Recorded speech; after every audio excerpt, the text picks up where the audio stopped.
दंतेवाड़ा जिले के Geedam ware house से एक बेहद गंभीर और चौंकाने वाला मामला सामने आया है। यहां वेयर हाउस के गोदाम नंबर 6 और 7 में रखा गया करीब 30,000 क्विंटल पीडीएस चावल घुन लगने से पूरी तरह खराब हो चुका है। जैसे ही इस भारी लापरवाही की जानकारी आला अधिकारियों तक पहुंची, हड़कंप मच गया। हजारों बोरियों में रखा चावल अब खाने लायक नहीं बचा है। इसके बावजूद इस चावल की सफाई कर दोबारा पैकिंग की जा रही है। जानकारी के मुताबिक इस खराब चावल की कीमत 30 करोड़ रुपए से अधिक बताई जा रही है। हैरानी की बात तो यह है कि इसी चावल को जल्द ही जिले की सोसाइटियों के माध्यम से दंतेवाड़ा, सुकमा और बीजापुर के गोदामों में भेजा जाएगा। इतना ही नहीं, यही चावल पोटा कैबिन और आश्रमों के जरिए आदिवासी बच्चों की थाली तक पहुंचाया जाएगा। यानी जो चावल खुद अधिकारी खाने लायक नहीं मान रहे, वहीं अब आदिवासी बच्चों का निवाला बनने जा रहा है। वेयर हाउस के गोदाम नंबर 6 और 7 में रखे चावल की बर्बादी के पीछे घोर विभागीय लापरवाही सामने आई है। चावल के भंडारण में वैज्ञानिक पद्धति का इस्तेमाल नहीं किया गया, न तो गोदाम का उपचार किया गया और न ही चावल को सुरक्षित रखने वाली जरूरी दवाओं का प्रयोग हुआ। इस पूरे मामले के बाद नॉन कार्यालय ने साफ शब्दों में कहा है कि इस खराब चावल का 1 रुपए का भी भुगतान नहीं किया जाएगा। साथ ही सुकमा, बीजापुर और दंतेवाड़ा के प्रशासन को पत्र लिखकर स्थिति से अवगत कर दिया गया है। बताया जा रहा है कि वेयर हाउस में तीनों जिलों का करीब 7 महीने का चावल रखा हुआ था, लेकिन अब एक भी दाना सुरक्षित नहीं बचा है। डॉक्टर प्रताप नारायण सिंह की रिपोर्ट। सर, गीदम में काफी ज्यादा वेयर हाउस में जो चावल रखा हुआ है उसमें कीड़े पड़ गए हैं और साथ ही साथ जो झिल्लियां लग गई हैं चावल में, तो उसके लिए क्या कहना चाहेंगे? कौन जिम्मेदार है? सर, ये जो चावल है जून, जुलाई, अगस्त 2025 में उपार्जन किया गया है। मैं जिला प्रबंधक के पद पर दिसंबर में ज्वाइन किया हूँ, 2 तारीख को इस जिला कार्यालय में।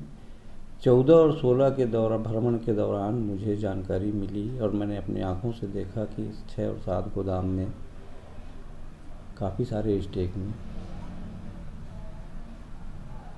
लट्टू यानी जाला जिसको बोलते हैं वो लगे हुए हैं। कलेक्टर साहब को इसकी लिखित सूचना दी गई। फूड इंस्पेक्टर द्वारा इसका पंचनामा बनाया गया। मेरे भी स्टेटमेंट दिए गए हैं। कलेक्टर साहब द्वारा चावल को साफ सूफ करके खाने लायक बना करके देने के निर्देश दिए हैं। उसके तहत वहाँ पे लेबर काम कर रहे हैं, साफ़ सफाई चल रहा है।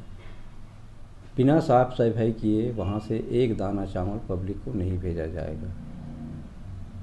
सर, चावल में कई चावल हमने देखा कई बोरों में इससे बदबू आ रही है और उन चावल को फिर से रीपैक करके भेजा जा रहा है।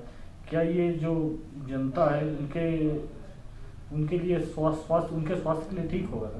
तकनीकी कर्मचारी को निर्देश दिए गए हैं, पुनः चावल का एनालिसिस करें और गुणवत्ता का परीक्षण करें, तदुपरांत ही भेजा जाए इसको।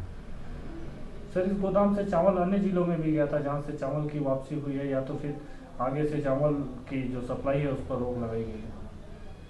अन्य जिलों को जो चावल भेजे गए हैं वो वापस नहीं हुए हैं। अभी फ़िलहाल उस गोदाम से अन्य जिलों के चावल परिवहन त्वरित नहीं हो रहा है। सर, किसकी लापरवाही है जिस वजह से इतना चावल खराब हुआ है? उस दौरान जो भी कर्मचारी इस उपार्जन, भंडारण और रख रखाव में लगे हुए हैं वो सबकी जवाबदारी है। कितना होगा सर चावल जो खराब हुआ है ना, अनुमानित? लगभग 18-20 स्टेक, 6 और 7 दोनों मिला के। उसमें कितने बोरे होंगे सर?